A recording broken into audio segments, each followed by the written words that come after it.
Hello everyone, welcome to Science Tutorials with D. Dwivedi. Children, this video is in continuation of our previous videos. In first part of video, you have learned about the sources of water. In the second part of video, you have learned about the distribution of water on the earth and water cycle. Now in this video, you will learn about floods, drought and rainwater harvesting. So the first topic which I am going to explain today is 14.5, what if it rains heavenly? Children, as you all know that rain is the ultimate source of water on the earth. Because of rain, there is a water on the earth. We obtain water from different sources like rivers, lakes, ponds.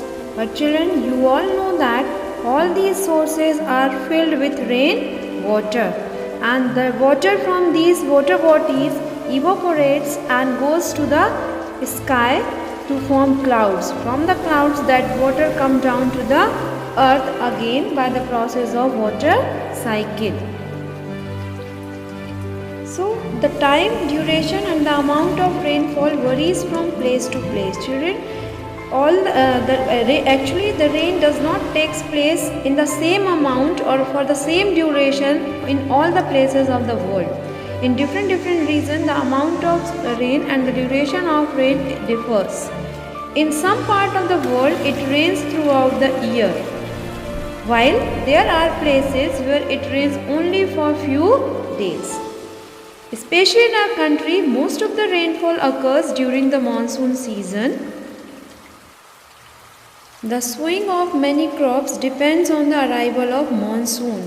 Children, as you all know that in our India, large number of people living in villages and they grow crop, they do farming. Okay, so the sowing of many crops depends on arrival of rain or arrival of monsoon.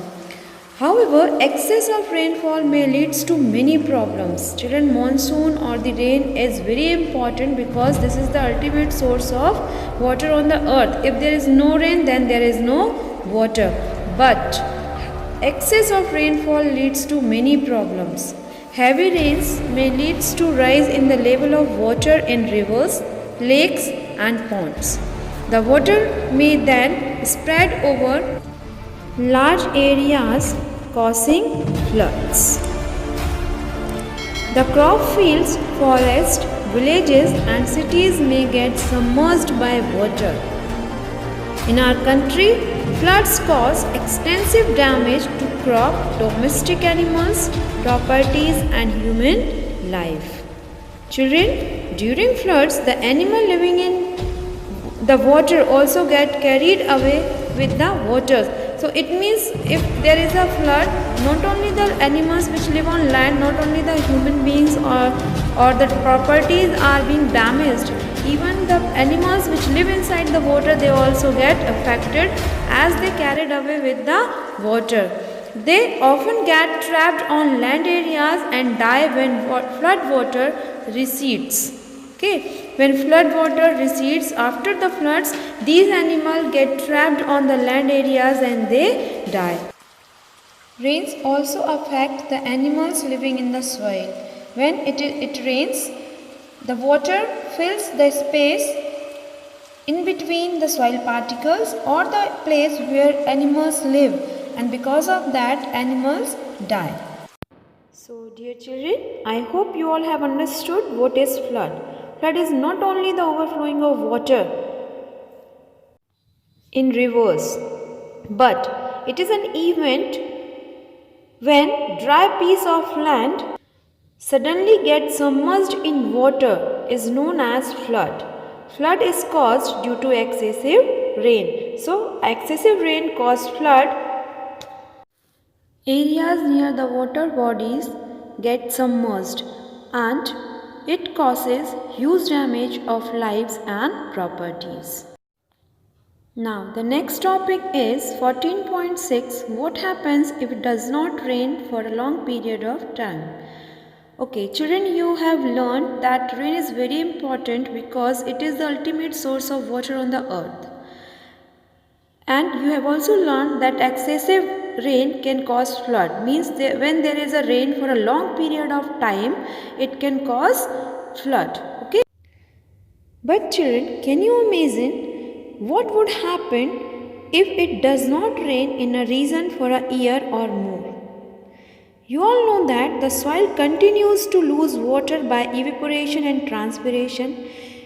These water vapors goes high in the sky, they form cloud and they come back to the earth as rain. And whole process is known as water cycle.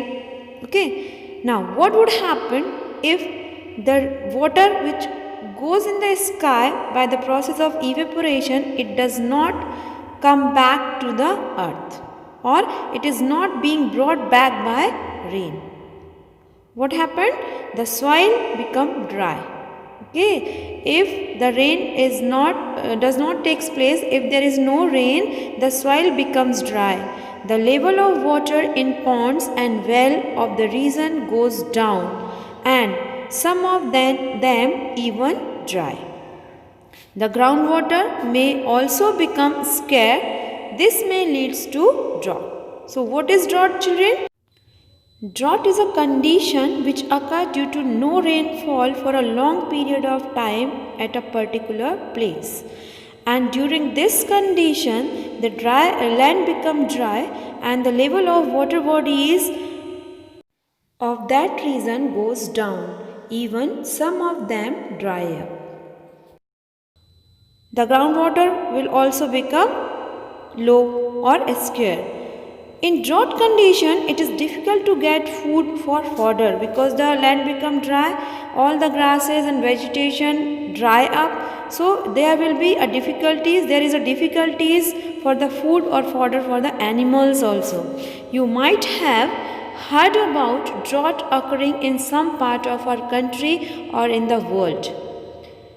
Are you aware of the difficulties faced by the people living in that areas?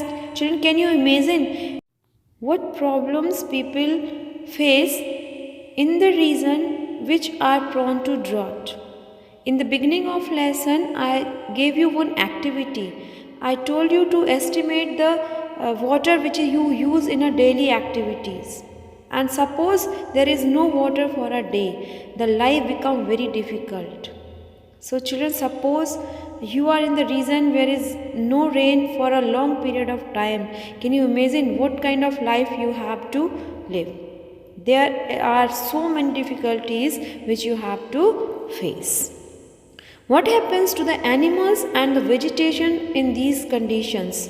Definitely the vegetation will dry up and the animals also will die because they will not get food to eat. Drought is a condition which occur due to no rainfall for a long period of time at a particular area.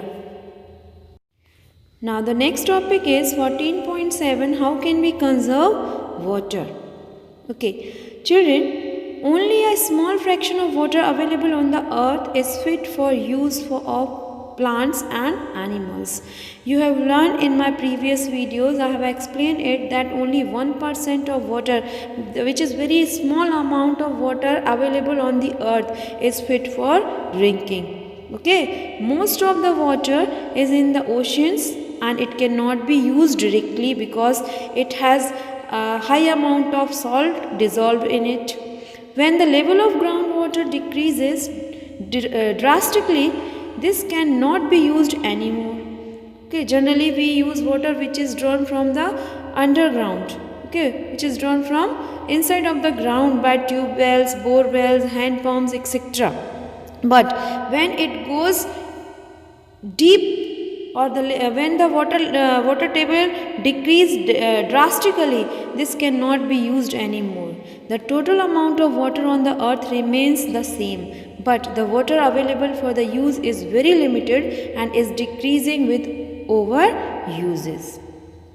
The demand for water is increasing day by day. The number of the people using water is increasing with rising population. Children, you all know that the population is growing day by day, rising day by day, and for that the demand of water is also increasing. In many cities, long queues for collection of water are a common sight because the population is growing but the amount of water is same or even it is decreasing continuously. Also, more and more water is being used for producing food and by the industries. Naturally, when the population is growing, the need for the food is also increasing. To fulfill this need, farmers are growing more and more crop, factories are producing more and more products, and they all use water for these purpose.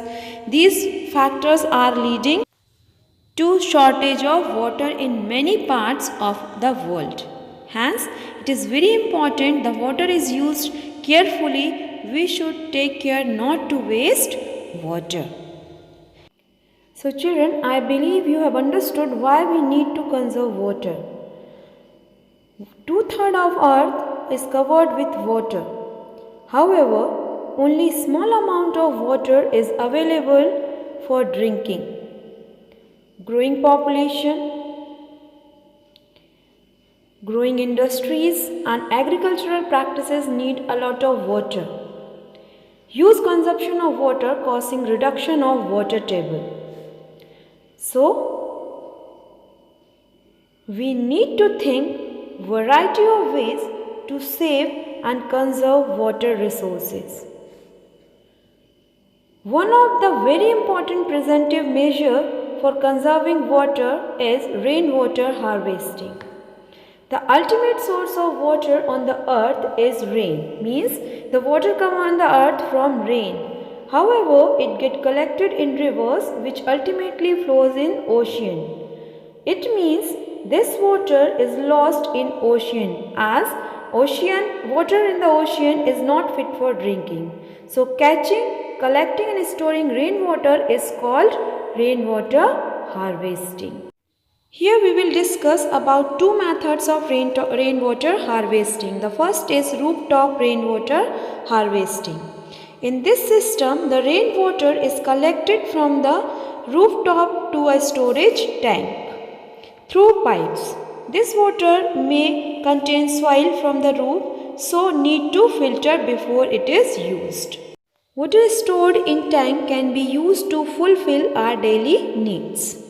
Instead of collecting rainwater in the tanks, the pipes can go directly into the pit in the ground. This then seeps into the soil to recharge our groundwater. So, the level of groundwater increases.